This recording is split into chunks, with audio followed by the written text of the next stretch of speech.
មកអូនគ្នាមកយ៉ាដើម្បីតែបន្តការសិក្សាមកបងប្អូនគ្នាសង្ឃឹមថាកំណត់គ្រូណាចាជំរាបសួរហ្វេនអ្នកគ្នាចា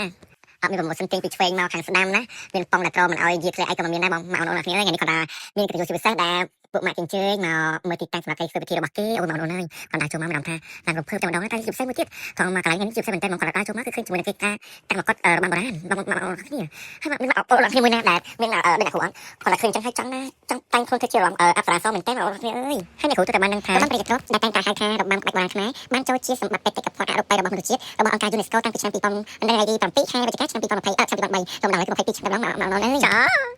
ហើយមួយលើពីនឹងទៀតខ្ញុំនឹកស្មានថារបាំប្រជារបស់យើងមានអាយុកាលជាង1000ឆ្នាំហើយអូនអញ្ចឹងកុំភ្លេចណានៅពេលថែរក្សាវប្បធម៌របាំបុរាណរបស់យើងទាំងអស់គ្នាកុំឲ្យអ្នកចិត្តខាងរបស់យើងគាត់បានប្លន់តែតែហើយក៏ប្លន់ជាមួយនឹងវប្បធម៌ទៀតអូនគឺប្រាប់អូនផងណាហើយក៏បានចូលដល់ទីតាំងដើមវិញហើយនេះឃើញអត់បើនឹងមិនមែនបើសភៅចង់មើលការងារទេគឺបើចាប់បីកំងមហូបឃ្លានណាហើយញ៉ាំទឹកមួយម៉ាត់សិនព្រោះដោយសារថាមិញដើមមកកាត់ភ្លៀងអញ្ចឹងសង្ឃឹមថាបងប្អូនទាំងគ្នានឹងជាផ្សេងអូនមើលថែរក្សាសុខភាពផងណាចាហើយសម្រាប់ប្រម៉ូសិនទិញផ្សេងមកស្ដាំមានប៉ុងត្រមិនឲ្យយាធ្លាក់ហ្នឹងគឺមានថ្ងៃស្អែកវិញណាចាជួបគ្នាថ្ងៃស្អែកចាមកទឹកសុទ្ធឲ្យល្អទឹកខ្ញុំចង់ដាក់អូននេះគូសំណែននឹងទឹកសុទ្ធឲ្យតិចណាចាបានទេអរគុណចាអូខេអរគុណច្រើនជម្រាបលាបាយ